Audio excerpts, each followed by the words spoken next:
Hey guys, what's going on? Sincere here with whoissincere.com and the All Rights Matter show. Listen guys, I want to bring you a story here about Nate Parker. Nate Parker, in case you don't know it, has currently made a new film called The Birth of a Nation. Now, that film is actually about Nat Turner. So, let's get back here to Nate Parker. The title reads, Nate Parker's college rape trial raises questions for The Birth of a Nation release. Now, The Birth of a Nation is going to be possibly one of the largest African-American films to ever hit the big screen within this modern era, just to be quite honest with you. If you don't know who Nat Turner is, let's go through that a little bit before we actually get to the allegations against Nate Parker. All right, who is Nat Turner? Let's read a little bit of this because I want to actually take my time with this so you can understand who Nat Turner actually was. Nat Turner was an enslaved African American who led a rebellion of slaves and free blacks in Southampton County, Virginia on August 21st, 1831 that resulted in the deaths of 55 to 65 white people. In retaliation, enraged white militias and mobs killed more than 200 black people in the course of putting down the rebellion. Turner led a group of slaves carrying farm implements in a rebellion against slavery. As they went from plantation to plantation, they gathered horses and guns, freed other slaves along the way, and recruited other blacks that wanted to join their revolt. During the rebellion, Virginia legislators targeted free blacks with a colonization bill, which allocated new funding to remove them, and a police bill that denied free blacks trials by jury and made any free blacks convicted of a crime subject to sale and relocation. Whites organized militias and called out regular troops to suppress the uprising. In addition, white militias and mobs attacked blacks in the area, killing an estimated 200, many of whom were not involved in the revolt. In the aftermath, the state quickly arrested and executed 57 blacks accused of being part of Turner's slave rebellion. Turner hid successfully for 2 months. When found, he was quickly tried, convicted, and sentenced to death and hanged. Across Virginia and other southern states, state legislators passed new laws to control slaves and free blacks. They prohibited education of slaves and free blacks, restricted rights of assembly for free blacks, withdrew their right to bear arms in some states, and to vote in North Carolina, for instance, and required white ministers to be present at all black worship services. Okay, so that's just a pretty brief breakdown of who Nat Turner was. I'll leave a link below so you can actually go read the rest of this here. I'm not going to read this whole thing to you, but you get a pretty good idea of who Nat Turner was from that opening introduction. That, he was a guy that stood up to his slave masters. He then organized a rebellion which a lot of people actually joined and said, hey, we're tired of our women and children being raped and killed and hanging from trees and treated less than animals. A lot of these slave masters treated their pets better than they actually treated the slaves. So think of a life like that. Think if someone came to your house, raped your wife, took your child, and possibly molested them or killed them right in front of you, and then told you that they owned you and you have to do whatever they say. That's what slaves had to endure. So naturally, when you're in a system like that, there's two ways to go about it. You can go about it the Martin Luther King peaceful approach and say, hey, we will overcome by peacefully protesting, which was virtually impossible during slavery, or we will overcome by using the same tactics that our slave masters have used to enslave us.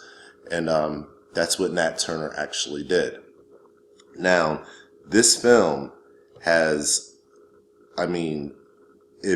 immense implications on the knowledge that a lot of African Americans will receive, and also for the first time, a lot of white Americans will receive. I've asked some of my friends just in passing, hey, do you know who Nat Turner is? And guess what? They didn't know who Nat Turner was. If you ask most white people, they have no clue who Nat Turner is. And because Nat Turner has been all but whitewashed from our history in the United States of America, it's a very inconvenient part of history to talk about, and it is not taught in mainstream curriculum. So this is something you don't hear about until you delve further into the studies to understand the slave trade and actually what happened during this time. So this is, the epitome of the worst of the most racial times in this country. And this is the results of actually what came out of that very hateful period of time where black people were pretty much living under the rule of terrorism. They were living under terrorists. Okay, that's what we would consider people that enslave other people in today's society. We would call them terrorists. All right. So, Nate Parker has done many films. He's done about, I believe, 17 or 18 films. And out of Nate Parker's 17 or 18 films that he's done, it's quite interesting that his rape trial never came up before a film release. And I thought that to be a very interesting point. I was actually on my Twitter last night, and that's the reason why I'm actually doing this story now, is because there's a guy that many of you may not know, some of you may know, but his name is Charlemagne the God. So if you go to Charlemagne's Twitter, he talks about this, and he was very passionate about it and actually got involved with his Twitter followers last night in speaking on this. Why hasn't there ever been a question about, Nate Parker's rape trials before any of his other film releases? And I believed it to be a very valid question, a tremendously valid question. Now, for those of you that don't know about Nate Parker's rape trial, I don't want you to call this video damage control, but I'm just going to state what the facts are. The facts are, him and his buddy, let's go down here and get into the article for you guys. Here we go. All right. Him and his buddy were actually brought to trial based on the fact that a young lady said that while unconscious, she was raped by Nate Parker and his friend. Now, he went through the legal justice system and he was acquitted of all rape charges in 2001. Acquitted of all rape charges in 2001. Now, mind you, the lady that he actually had this sexual encounter with, she had a prior sexual encounter with Nate Parker. So this wasn't her first time with Nate Parker. This was, this is a thing that they had. Now, I don't know. I'm not going to speculate as to what kind of female this was. I don't want to speak down on the female in order to lift up the male. I don't believe in doing that. So this isn't that type of video. But what I will say is this. If you read into it and if you find the information that I've found to be quite interesting, the young lady was, obviously, there's more to the story. These guys were probably getting high and drunk and, partying like college people do while he was at the University of Penn State, I believe it was. And she seems to have gotten a little too drunk and participated in an orgy. Okay? So at the time, Nate Parker was saying, hey, this was consensual. This was something that we did not force her to do. This was something that she did on her own account. But the young lady claims that Nate Parker's friend, that she came to a moment of consciousness and realized that Nate Parker's friend, who's also a co-writer in this film, Gene Celestin, I believe the person's name is, if I'm saying that correctly, was actually sexually assaulting her. She actually woke up with, or came conscious with his penis in her mouth. There's no other way I could really put that, so I have to just say what it is. It doesn't go on to say what happened from there, whether the act actually continued to go on. I believe that it actually continued to go on. And shortly thereafter, she filed rape charges. These two gentlemen were actually blown away by the rape allegations. And like I said, Nate Parker was acquitted of any of the rape allegations, but yet his friend was actually charged with, here you go, sexually assaulting the 18-year-old female. Okay? Now, there was an appeal that was actually, the verdict was appealed, but it never made it to the court because the victim didn't want to testify again. Now, for many reasons, why she didn't want to testify again, we can speculate on those. We can say she was scared. We could say embarrassed. There's a lot of adjectives and words that we can actually use to describe this scenario, but unless we actually talk to her and get the words out of her mouth, we don't know what she was actually really feeling. But what we do know is she didn't bother to go back to court for the appeal process. So let's go down a little bit.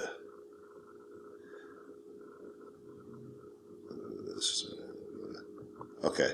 So what I like about how this article was written, and I don't want to say I'm using that as sarcasm, but what I think is interesting about how this article is written as a very subtle, almost attack piece.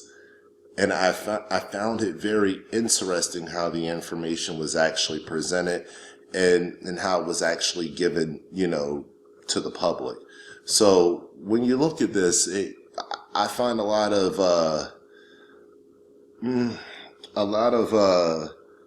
blaring, a lot of things that are just shouting out, hey, this is wrong. Something is completely wrong. And I don't understand how if you read this, you can't see the same thing. We can see that this video is actually trying to be cut down. Again, going back to what Charlemagne was saying on his Twitter account was Nate Parker's been in plenty of films. Why haven't these allegations come back up again before the release of any of those films? Why now? Why for the Nat Turner film? And this man went through a court of law and he was cleared of any wrongdoing, meaning he didn't do anything wrong. Okay? So for you people that, stand by, what the court says and stand by what the police officers say, you have to take this exactly as it's given. Okay? You can't afford to be wishy-washy and be two ways about it now because it's a black actor. Okay? I'm just going to be honest and put it out there just like that. Don't sit here and try to play both sides of the fence and say, oh, well, he probably did do it and he just got away with it. I'm not likely to believe that. Now, you'll probably ask me, well, why aren't you likely to believe that? Why don't you think that it's possible that this man could have raped that woman? And I'm going to tell you exactly why. I'm actually going to expose something that many of you don't know about me. I've been in a situation like this before, in a similar situation in my younger years in life where I was with a young lady and just to keep it real with you, we were smoking. She had some K2. She smoked some K2. I smoked a lot of weed back during that time frame. And amongst all the people in the house where I was actually at the time, I'm not going to use any names, this young lady had smoked the K2 and had started acting very sexual. And she wanted actually more than a couple guys. So she proceeded into having these sexual encounters that night. Now, mind you, this is a friend of mine, okay? This was a very good friend of mine, and actually she still is a good friend of mine. So we just don't live in the same state anymore, but we keep in contact. And the next day when we talked about this, and it was just amazing to me because it's the first time that I had ever seen it. I wouldn't have believed it if I didn't see it with my own eyes. When we talked the next day, I noticed that she didn't say anything about the sexual encounters from the other night that she had had with multiple people. Now, I'm not one to judge, and say, hey, in one night you should sleep with this many guys or you shouldn't sleep with this many guys. I'm not one to judge. We were partying. We were having a good time. There was plenty of people around, and that's just what it was. Nobody was forced to do anything. Nobody was feeling uncomfortable in the moment. Nobody said anything out of place. There was no stop. There was, and there was actually great participation on her part. Now, with that being said, the next day when I asked her about this and I said, hey, what's up with you and such, you had talked about this guy for a while and you finally got a chance to be with him, what do you think? And I'll never forget the look on her face when she turned and she looked at me like, wait, what the hell are you talking about? And I said, well, last night. You don't remember? And I walked her through the account step by step of, of what I remembered from the night and remembered seeing her do. And it was very shocking to me that she did not remember any of it. When I say any of it, I mean any of it. So we went and we actually talked with that person that she actually did that with. And, it was a shocker. And she was, pretty much said that she would never smoke K2 again after that. And she had no idea that this would be the result of actually drinking and smoking K2 together, is it would perform as almost like is almost like a date rape drug. I believe this is called Rohypnol. Is the date rape drug, in which people try to drop in your drink, or for this purposes of this video, we'll just say the Bill Cosby drug, where they drop the pill in your drink and, you just kind of forget what happens that night, and you can either be taken advantage of, or some people actually used to take it on purpose to have a fun, quote unquote fun night. But it was the equivalent of that. And this young lady was, it was concerning because like I said, I had never seen that happen to anybody before. But when I saw this happen, it let me know that these situations are real. They're very real. Now, like I said, she was one of my good friends. We used to actually smoke a lot back in the day together. We hung out at each other's, I hung out at her house a lot. Actually, I used to go down to her house and hang out all the time. And, she just happened to be visiting where I was staying at the time. And there was a big party there that night. So it was a very, very interesting scenario and situation. Now, she didn't try to, get anybody in trouble or say, hey, these guys raped me in this house, or, anything like that. And, and she didn't feel violated in that way. She felt upset with herself in a sense that she didn't understand why from smoking K2, she didn't remember anything. All she remembered was going to sleep. And that was the scary part. That let me know right then and there that these situations do happen. It is a very real thing when people start popping pills and smoking, whatever they're smoking, that drugs affect people's bodies in different ways. So she didn't remember anything from that night, and I had witnessed with my own eyes what she had done with that night. I mean, that's a personal story I've never even told anybody before, and like I said, I'm not going to use names because I'm still friends with this person to this day, And it's not like I called her up and said, can I tell the story? So I'm not going to use her name. And nobody really knows about this except for me, that girl, and actually the guy. We didn't go around just, telling people, oh, this is what happened. But, still to this day, I'm sure if I ask her about it now, I bet you she'll say, yeah, that was a crazy night. And I've never taken K2 again or smoked K2 ever again. So that's what I'm talking about, guys. When you're talking about college students, University of Penn State, I'm sure there was a lot of drug usage and smoking weed and a lot of, drinking alcohol. And again, it affects everyone differently. Me, I have a steel trap memory. I remember everything, just about everything. And it never mattered how much weed I used to smoke. I could still remember anything. And that was just me. I never had a blackout moment. And, never had a moment where I felt out of control and I don't know what's going on in my surroundings. And I just wake up the next day like, how did I get here? Or what happened the night before? I don't remember that. I've never personally had that ever happen to me.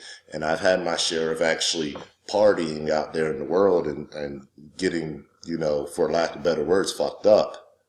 So for me to have never had that, I can't judge somebody else that goes through that and that has had it happen to them, but I have seen it firsthand.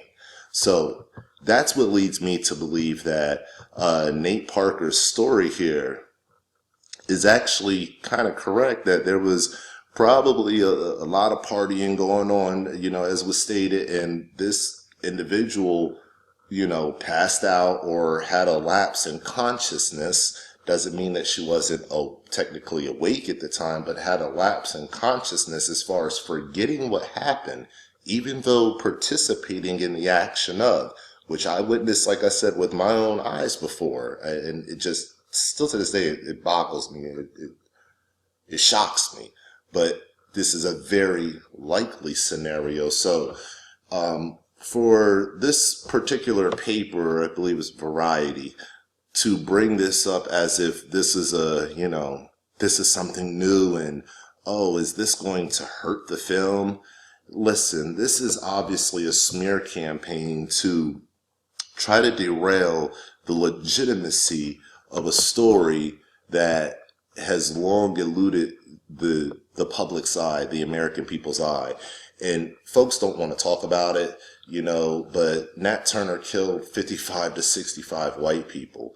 Him and his revolutionaries that actually, rose up and they revolted against the tyranny that was happening at the hands of the terrorists that were holding them captive. Okay? So when you're talking about being held by terrorists, being held by an occupying force, and forced to do whatever they demand you to do, or be subject to actually being killed or, castrated or whatever kind of nasty action could have happened to them, or possibly happened to their children and their wives. You're talking about leaving the door open only for one possibility, for a violent revolution. So I wanted to focus in on this a little bit just to kind of show you how, smear campaigns are going to actually happen, for this star here, this rising star, just to derail the legitimacy of this film. And I wanted to actually share my experience firsthand in seeing a female actually go through this kind of lapse in consciousness after using a drug. And I, like I said, I've seen it firsthand. I've watched it with my own eyes. Okay. So in this case, they were partying and doing what they were doing when he was a teenager. And I believe the same thing happened. And, there's a lot of embarrassment and shame that can come out of that. And, that can be,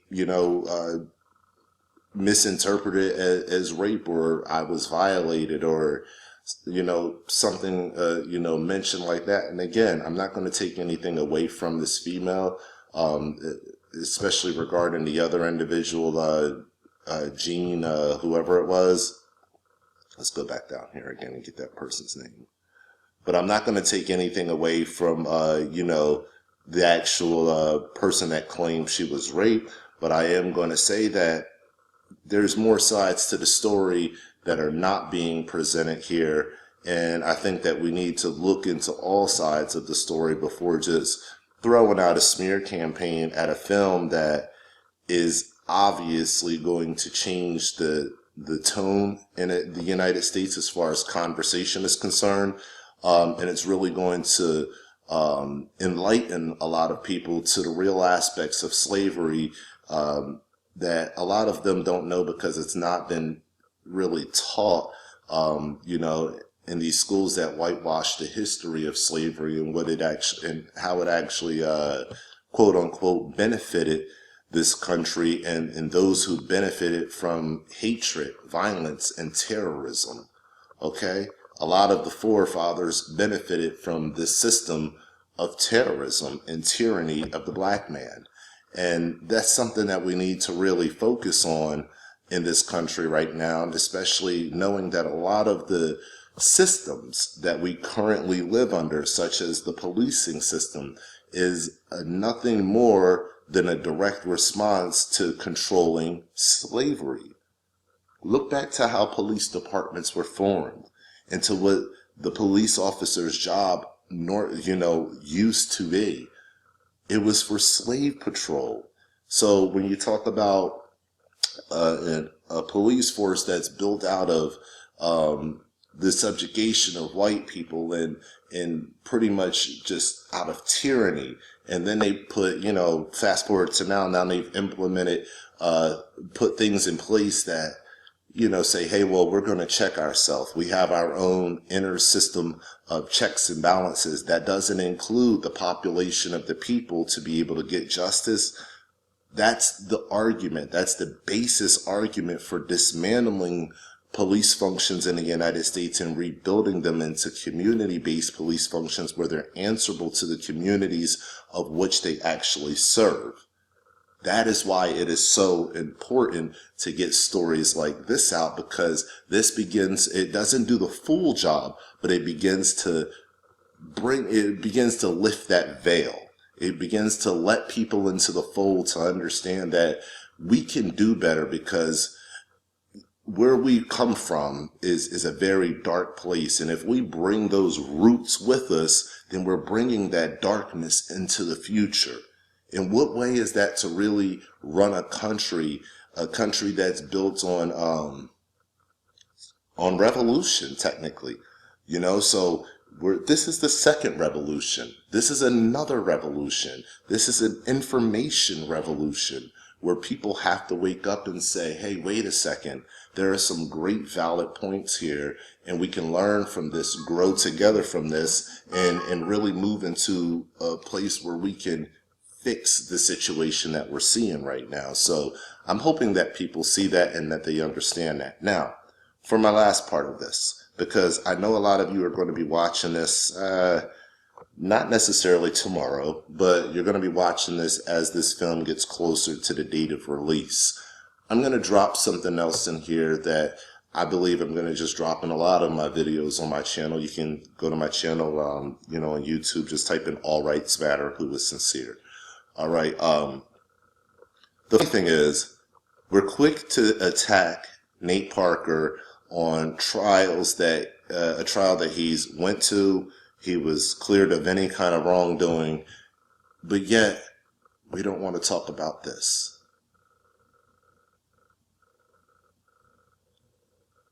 Why don't we want to talk about this? Ask yourself that. Why is the mainstream media not talking about this? Now, I'm going to get a lot of naysayers that are going to look at this and say, hey, I was with you, especially Republicans. I was with you up until you said this. What are you talking about? Why are you going here, Sherrod? What is this about? Well, I'm going to tell you what it's about, okay? We have been watching this man run for presidency, for the office of President of the United States of America for a little over a year now. The amount of public scrutiny that he's received for his 3 rape cases, 3. rape/sexual assault cases has been how he's holding his hands right now. Very tiny. Minuscule. Mainstream media will not even pick this up. Now, why do I say that I believe that they should give more credibility to this rather giving, they're obviously going to do a media blitz on this for the birth of a nation because they're going to want to see this demonized as much as possible. This is going to empower a lot of black people to stand up to the tyrannical systems that have been put in place to keep undermining their rights in this country, their God-given rights in this country. So it's going to be a lot of backlash for this film, and a lot of hatred. And you're going to see all of the hatred come out of the woodwork. I could show you some of the comments already, but I won't glorify them, so I'm not going to do that. So why is the media and why are the outlets not as quick to jump on this? Now, I pulled this up on Snopes.com, and if you guys don't know what Snopes is, that's if you want to find out if a story is real, if you want to find out if it has any legitimacy or credibility. Let's just get right to it. At the end of the day, I believe the funny thing is Donald Trump, and I'm just going to leave a link for this. I'm not going to go all the way through it. This was filed, I believe, in California, okay, alleging that a 13-year-old was raped by Donald Trump and while being at a sex party with one of his friends, Epstein, and, who is another billionaire, as you see there. Donald Trump's not really a billionaire, but he has assets in the billions. So Jeffrey Epstein had sex parties. Donald Trump used to attend these sex parties, just like Bill Clinton used to attend the same damn sex parties. That's why Bill Clinton and Donald Trump are friends. Newsflash. And they both mess with underage girls. So this is one that the media won't focus on is, how is this possible that the media won't focus on the fact that this girl is saying, well, she's now a woman, of course, but that she's saying, hey, I was targeted. I was told that my family would be pretty much killed, would be harmed if I ever said anything about this. So she's kept her trap shut. She hasn't said nothing. She said, I'm not going to open my mouth because I don't want to see shit happen to my family. And that's the way a lot of these powerful people are able to pull their punches. Now, and what Donald Trump would like to do is never step foot in a courtroom regarding this. And what I find honorable is Nate Parker stepped in the courtroom and defended himself and was acquitted of any of those charges. What I find just being a complete coward is Donald Trump will not confront this situation head on. What I see the media doing for him, and that's why I said that this 2016 elections is all an illusion. What I see the media doing for him is saying, let's subvert to all the other crazy maniacal stuff that he says, and let's ignore this. Let's ignore this. Let's not bring this up now. You'll say, well, that case was acquitted and you shouldn't even be bringing it up now. And, why are you even talking about this in the same video? Let's stay with me. We're going to get to that. You're right. This case was acquitted. It was acquitted on technical grounds, not on the grounds of actual, there is no evidentiary reason for it to be dismissed, but it was dismissed on the technical grounds of the house that it was filed from, the address that was given. It went back to a house that, no one had lived there for a few years. So with that being said, the judge let it go on that. And also based on the fact that the young lady is, she's not rich. So she asked for the court costs to actually, be covered instead of her paying, the money that it's necessary to actually have a lawsuit. And the judge said, no, if you want to bring $100 million lawsuit about, you got to cover it with your own lawyers and at your own expense. He dismissed the case. It was refiled again this summer in New York.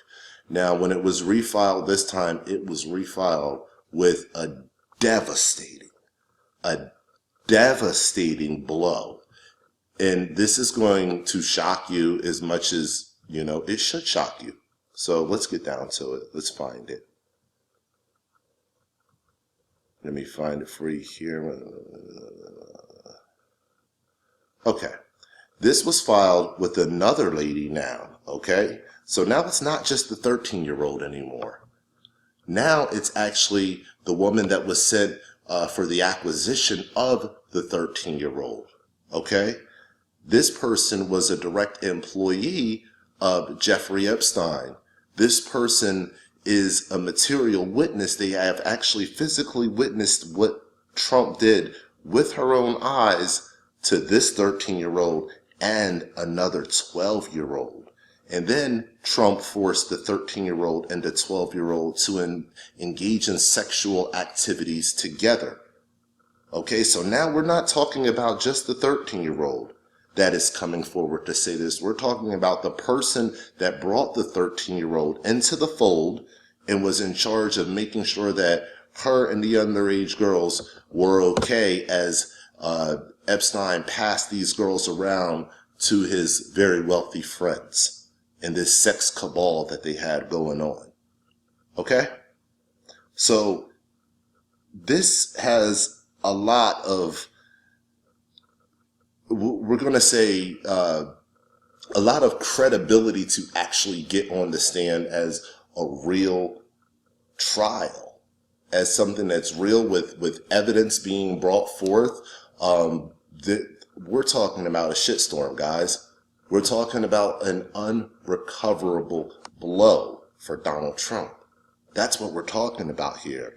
And there's 4 different sexual encounters that are talked about here. Okay, so this court documentation goes into very explicit detail, and guess what? It was accepted. So this is going to move forward, guys. This is actually going to move forward and turn into a trial. Why? Because Epstein has already been named in multiple similar lawsuits over the last several years, served 13 months in jail, and is registered as a sex offender for life. Okay? Now, what is Donald Trump's take on his friend Jeffrey Epstein? Let's read about it. Epstein likes to tell people that he's a loner, a man who's never touched alcohol or drugs, and one whose nightlife is far from energetic. And yet, if you talk to Donald Trump, a different Epstein emerges. I've known Jeff for 15 years. Terrific guy. Trump booms from a speakerphone. He's a lot of fun to be with. It is even said that he likes beautiful women as much as I do, and many of them are on the younger side, no doubt about it. Jeffrey loves his social life. This is the man who is registered as a sex offender for life now. This is Donald Trump's friend. That brings tremendous credibility to this story. So if you're quick to believe the claims about Bill Cosby, you have to be quick to believe the claims about Bill Clinton and now Donald Trump. Okay? That's what's going on here, guys. So what I find very funny is the media is not focusing on any of those facts that I just told you. Okay? Any of them. And even though Jeffrey Epstein has actually paid out money to victims in settlements. Now, it's not the only one. I've actually had the pleasure of connecting with Jill Harth, who is another person who has brought a lawsuit against Donald Trump, and she's actually received settlement. Her and her husband at the time had received settlement. Donald Trump settled out another case that they had open against him and told her to drop that one. That was how he actually arranged it. Hey, I'll settle this case out if you drop that case. So she did. And she let it go for 20 years. But now Donald Trump has come out and said, oh, she's a liar, she's this, and publicly bashed her. After they had a conversation saying that neither one of them would bring it up, and if anything was said about it, they had agreed with each other to just say, hey, it's a thing of the past, everything's been taken care of with that, it's a non-issue. But he didn't do that. Instead, he decided to call Jill Harth a liar, and that she made it up, and So Jill Harth actually, I believe, has Julia Allred, I believe that's her name, as an attorney now.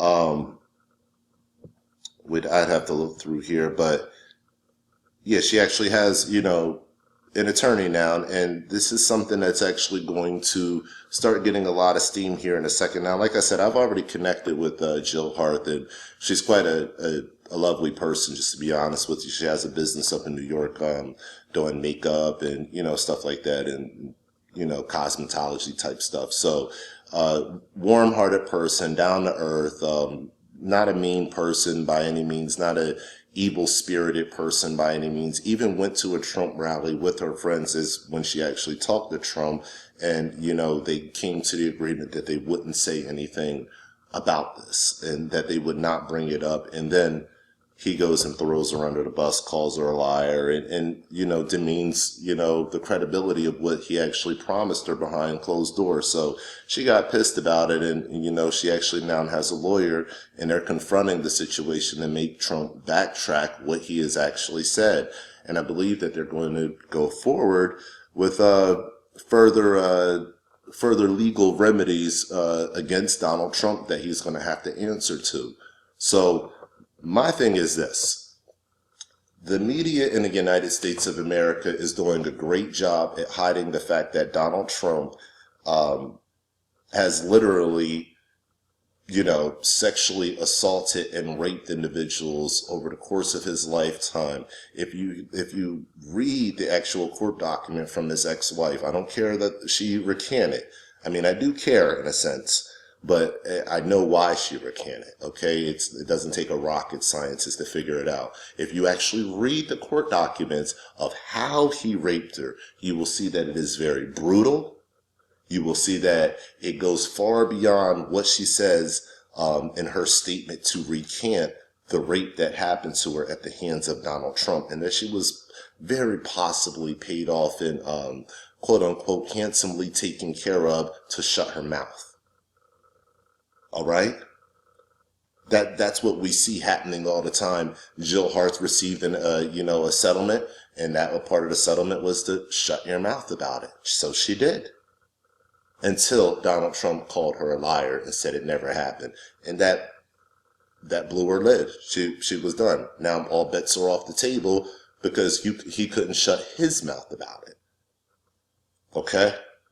So, I don't want to go too much further into it, but I just think that it's funny how this mainstream media, how they'll focus on tearing down this narrative, this notion of the birth of a nation, the story of Nat Turner, which is a scary story you got to think about colonialism. You got to think about the people that are in power. You got to think about how their bloodline and their families have been in power for so long within our government, within our economic infrastructure.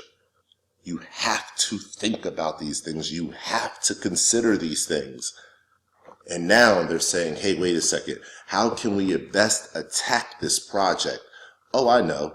We'll bring up his rape allegations that he was acquitted on all charges for. Now, I'm telling you that I've seen it with my own eyes of what can happen with these rape cases that happen with young people that party together. Am I saying, for women that are out there, am I saying that, hey, all of you are lying? I am not saying that. I'm not even saying that Nate Parker's the person that he was sexually with, which I believe it was consensual. I side on the side of the court on this, what they say about him and why they released all, claims for that. I'm not saying that that woman is lying, but I'm saying I believe there's a strong misinterpretation of what happened that night. Just like the story that I outlined for you of what actually happened to my friend, and I was involved in this whole situation of seeing this actually unfold with my own eyes. Now, it could have been a situation where maybe if I never said nothing to her the next day about everything that she had done that night, she would have never even known. Think about how scary that is. Now, no one taped it or did anything like that, but how many people does that happen to around the country where they're involved in sexual activities and sometimes things that they may actually start up themselves? because of the drugs that they're on or the alcohol mixed with the drugs and how it's reacting with their body and their mindset, how it's affecting their psychosis. And then they're videotaped and they don't know they're being videotaped, or whatever the case may be, wake up the next day, forgot the whole night happened. And now they're sitting there like, oh my God, what did I do with my life? So with that being said, I've given you a critical breakdown of what I think about Nate Parker, what I think about the rape trial, an honest look at what I think about all of it. And I've actually shared a part of my life that I've seen happen firsthand. Okay? Now, let's also go back into it. One last step.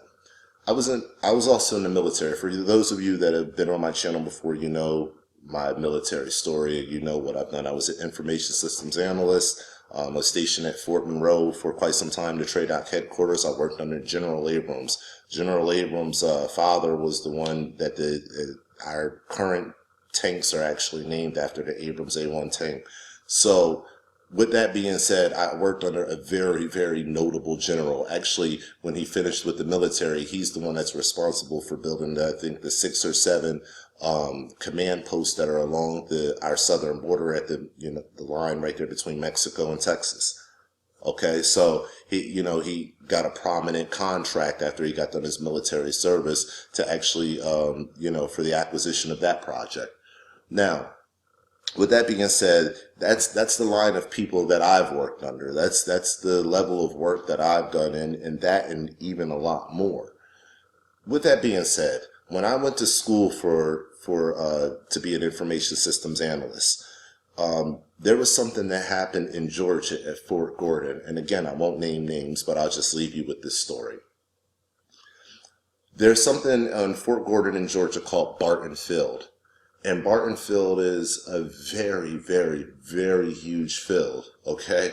I mean, it's a very huge field. Now, when you run Barton Field, for your PT test, you have to run two miles for a PT test. And I believe it was 1 lap around Barton Field will give you I think it's 1 lap around Barton Field. I don't even think it's the whole field, because there's a street that goes into like a third part of the field. Like it cuts the field off at a third part. I don't even think we had to go around that part, but that would be pretty much your PT test and you were done. So it wasn't like a track that you ran around 8 times. We're talking about a huge field. And, all the platoons used to get together and do PT there in the morning and stuff like that. So at nighttime, this field is completely dark. We had a soldier that came back to post one night, and, she came back late. And, there was a guy that also came back late. Now, I don't know how this whole story unfolded or whatever, but I do know this much. To stay out of trouble for coming back late, this girl literally, keep a long story short, she claimed that this soldier raped her. Now, this was a guy that he was a, kind of a quiet guy, kind of a cool, cool young white guy, didn't bother anybody. And just a few days before we were, we were finishing up school there, stayed there 4 months. We were finishing up school and going to our duty assignments. It comes out that it never happened. She apologized to him, but no amount of apology could fix the fact that she had literally destroyed a piece of this man's life by telling the command that he raped her and that rape never occurred. And I watched that man's life be decimated. And for months, he sat there without any friends, without much interaction, especially from females, as they investigated the situation. And, he was eventually cleared of any wrongdoing. But because of those false claims and that false accusation for that female actually wanting to pretty much save her ass, this man had to live with that tag. And he probably, in some people's minds, you have to think about the people that heard the allegation, they left, and they never got a chance to even hear the fact that he was, acquitted of all those charges. They left thinking that this man was a rapist, and they're probably off in another part of the world telling a story different than me and saying, hey, I remember on Barton Field in Fort Gordon, a soldier raped, another soldier, and that's it. That's the end of their story. So a part of that man's life will be affected forever because of a simple rape allegation that was leveled upon him that was completely untrue. And that's what I think the danger with rape allegations is when they're coming with very little credible evidence, and then they're coming from sources that you may not understand their motivations, then we have to look into those a little bit deeper. And I am so against rape, like on so many levels. I mean, it is just, that's one of the crimes. It gets under my skin. You know, if you have a mother, and especially if you have sisters, if you have children, like I have a daughter, that I love very dearly, that I'm watching growing up to become a young lady, like, I'll kill a person. I'm telling you that right now. I will kill a person over trying that action on one of my family members. Like, you know, I'm against rape, but I'm also against people that would use that as a tool to be able to get off the hook for, you know, things that they may be responsible for. So I think what we have to do is give Nate Parker the benefit of the doubt, and the fact that he actually bravely stood up to this court case, and he won the court case based on the fact that he didn't do anything wrong. Okay? Now, like I said, his buddy, not so lucky. His buddy, you know, actually was convicted of, you know, sexual assault. But again, the appeal never went through because the victim in this case never came forward and said, hey, I want to give my testimony again. So I don't know the outcome of that, but, you know, at the end of the day, I'll just say I've seen this happen from different angles, and I see what happens around, these rape allegations. So I hope you guys learned a lot here. I know I gave you a whole lot. I wanted to keep this under an hour. I'm about under an hour now, because I believe that it was very important to break all of this information down for you. Now, why did I put in the information about Donald Trump? The reason why I put in the information about Donald Trump, again, I find it very funny that the media will not focus on this. And this video is being done as a forewarning to you, to show you that in about another month, the only thing that you're going to see is this. What you won't see is this. And I think that's highly hypocritical. I think it's highly damning to our mainstream media. And I think the longer that we ignore these allegations and the press ignores these allegations as a whole, it's just pure cowardice. And it also shows a sense of collusion. It also shows a sense of, there's a bigger plan in place here. So I urge you to look at the other documentary on my channel of Donald Trump, George Soros, and the Clintons. They are all friends. They have all been in this together for a very long time. That's why Donald has given so much money to Hillary Clinton. 2 presidential campaigns and several other endeavors. I believe a total of 7 times he's given money to Hillary Clinton. Okay? This is no accident that they're on the stage together. This is no accident that this man, who is an extreme liberal, he is not even close to being a Republican. It is no accident that this man, this particular man, is not being called forth by the media, who we know is working with our fascist government. Okay? So you guys are being duped. You're being duped on a massive level, and I want that to stop. So I'm sharing with you all the information that I have.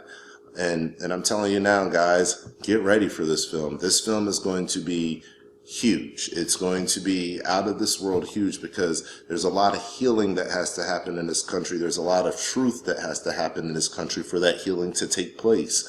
And I believe that this is going to be our first real shot at getting that healing and that truth across to the mainstream masses. So I'd like to see what's going to come of this as we get closer to the October release date. I'm going to leave all the links to everything that you've seen here in this video. I'm going to leave all those links, including the trailer. Okay? Including the trailer. If you can watch this trailer without being brought to tears and understanding how the African American literally lived under tyranny, under the rule of terrorists, what we would actually call terrorists. Okay? If you can understand that, then you can be a part of the healing process in America. We don't have to allow this cycle of racism and classism to continue on in America. We can break this evil kind of terroristic-based capitalist structure that we're living under, a structure centered around fascism by its ruling system at the very least. We can break that trend, and we can actually walk into a new day tomorrow. If we refuse to try to logically break that trend, this will happen again, and it will happen on a massive level. There will be a civil war between whites and blacks, and just any kind of brown colored person and white people, because that's what history tells us. History lets us know that the oppressed do rise up. The oppressed do not stay oppressed. So, will we lose the fight in this country? Very likely so. Very likely so. We're completely outnumbered. But at the end of the day, can we avoid the bloodshed that could happen from a fight, like this? Yes, we can avoid that bloodshed by understanding pieces of art that are being presented to us like this, and sitting down and having a reasonable dialogue on what we can do to reform the criminal justice system as far as over-incarceration of African Americans for nonviolent offenses, and also our educational system, our economic system, our tax code, our policing, mainly our policing in these urban communities where people are feeling like prisoners even outside of their own homes, but in their own community. We can start to have these discussions and bring some real change about. This is Sincere with whoissincere.com, the All Rights Matter show. Listen, guys, like, subscribe, share. Like, subscribe, share. I'm going to be doing more videos like this. I want you guys to understand that I care. I love America. I love the people in America. I just don't like what's been done to my people. I don't like how we've been marginalized, how we've been beat down. And I think it's time that reparations do happen in this country.